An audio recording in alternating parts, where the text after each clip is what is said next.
Mushaf Madinah adalah mushaf standar internasional yang paling populer dan banyak dimiliki oleh umat Muslim dunia.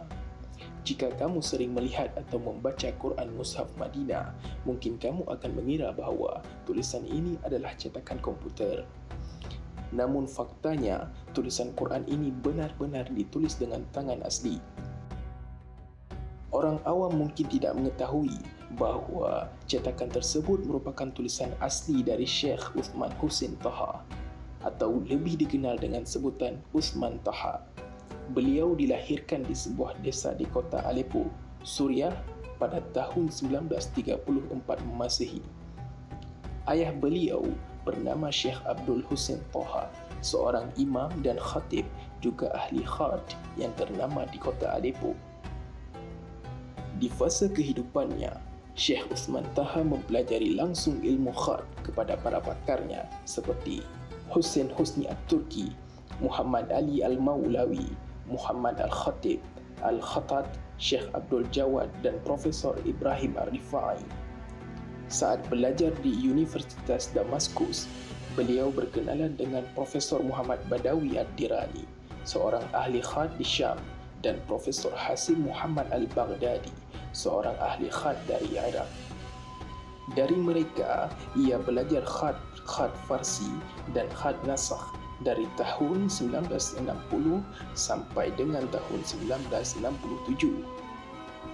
Beliau pertama kali menulis mushaf pada tahun 1970.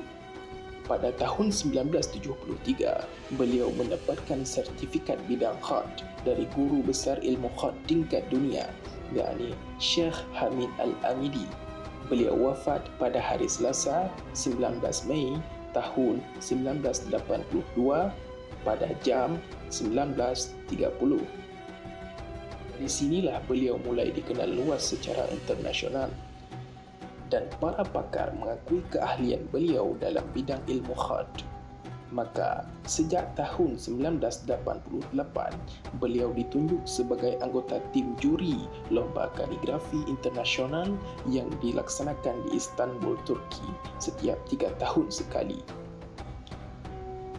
Dalam melengkapi keilmuannya di bidang khat, Syekh Uthman Taha juga mempelajari dan memperdalam ilmu desain kaligrafi dan dekorasi dari Profesor Sami Burhan serta Profesor Naim Ismail yang terkenal pakar di bidang ini.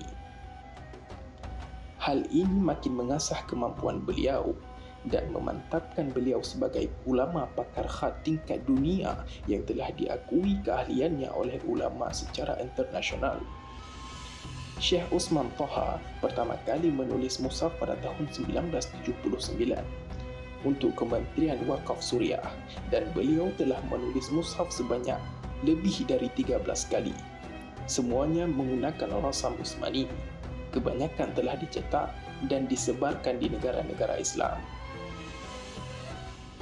Lalu pada tahun 1988, saat beliau berkunjung ke Saudi, beliau ditunjuk sebagai penulis resmi di Komplek Percetakan Al-Quran Raja Fahd di Madinah.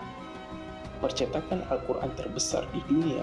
Komplek percetakan ini mengerjakan proyek yang sangat besar, yakni melakukan standarisasi Al-Quran untuk umat Islam di seluruh dunia. Di sanalah Uthman Taha terlibat sebagai penulis utama Mushaf Madinah.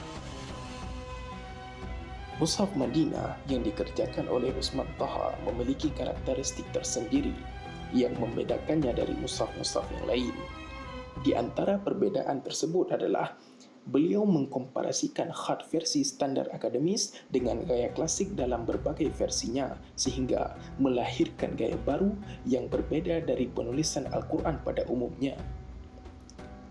Setidaknya 3 tahun adalah sekurang-kurang waktu yang dibutuhkan oleh Syekh Uthman Taha untuk menulis satu mushaf, sehingga dalam kurun waktu 30 tahun, beliau telah menyelesaikan 10 jenis mushaf dalam riwayat yang berbeza.